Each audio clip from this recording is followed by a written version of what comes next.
So so you have to be aware then that this competition then is mostly within the within the elite classes, so that you, despite the fact that it is very important and vital for leftists to be elected, that you do not play any crucial part within the politics. This is what I know about Austria.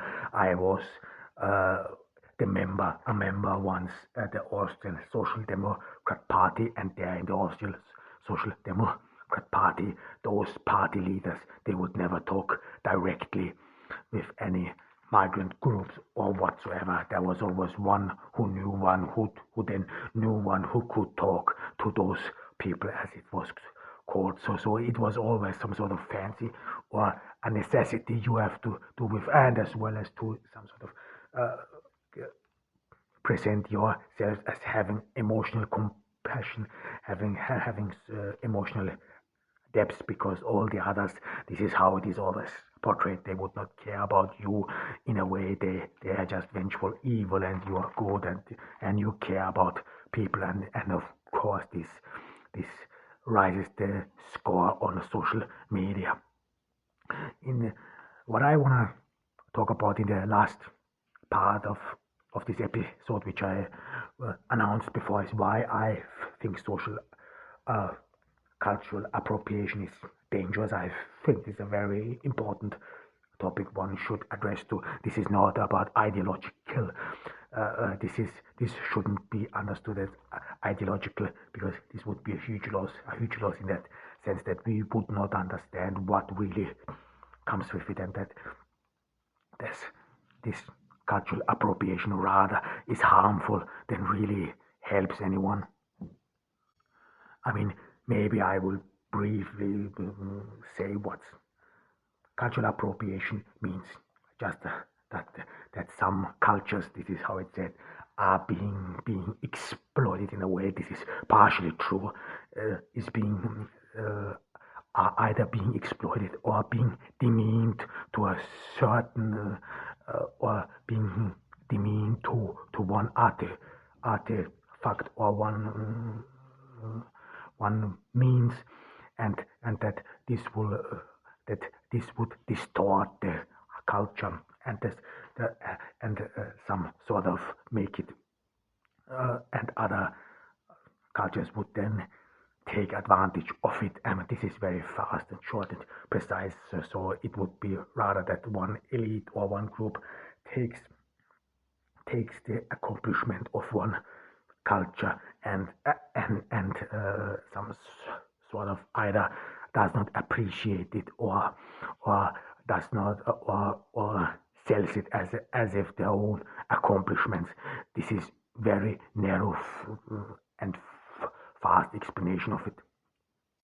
But you have to be aware of one thing, and this is what I said about before, that despite the fact that we live in a very multicultural society, that we live next to each other instead of really with each other, and this with means as well as intermingling.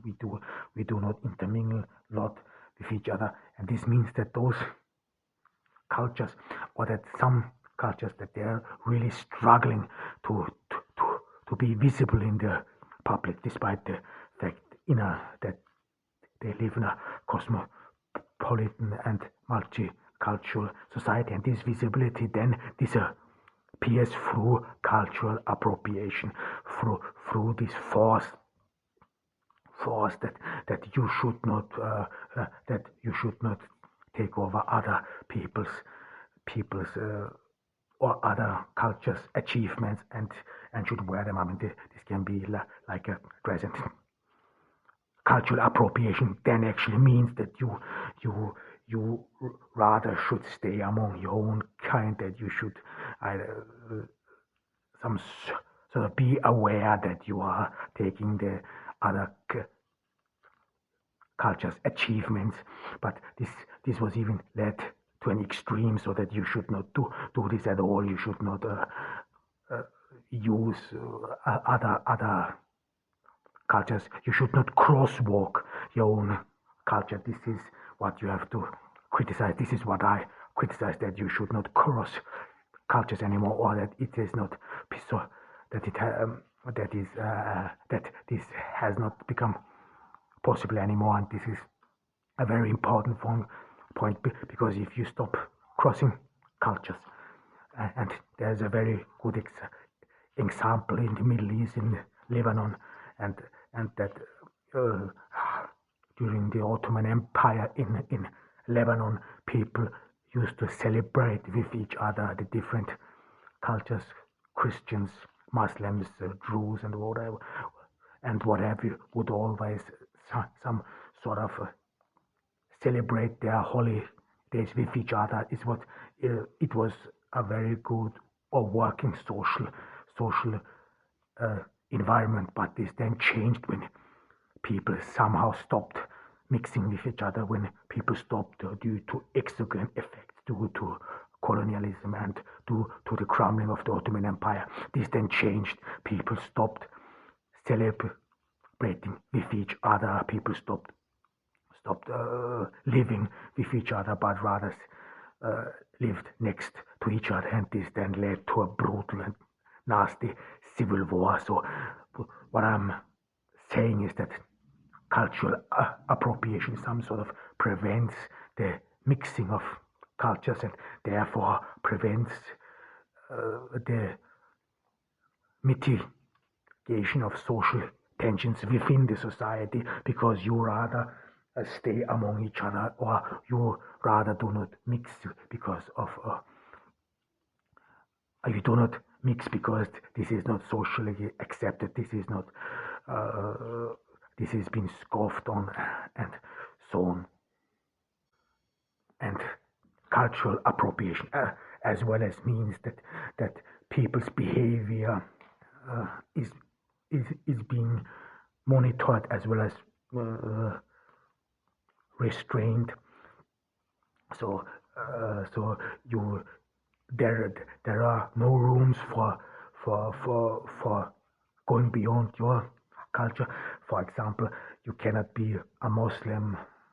You cannot be a Muslim to drink alcohol and celebrate Christmas anymore. This is not possible, because this cultural appropriation some sort of confines you uh, in your own culture.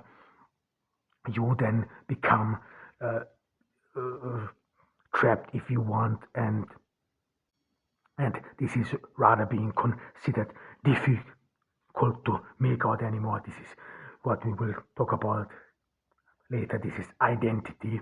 I mean, then if you do this, you in the millennial society, you cannot be identified anymore, because you would be committing contradictions. Your identity would be ambiguous, and this was actually very common in the past among baby boomers. This was not very strict among baby boomers. You could cross cultural boundaries, and you would cross them, and no one meant anything. But this has ceased to exist anymore. Now you have some sort of a rigid boundaries, where everything in a society is rather separated. Intermixing or intermingling is not being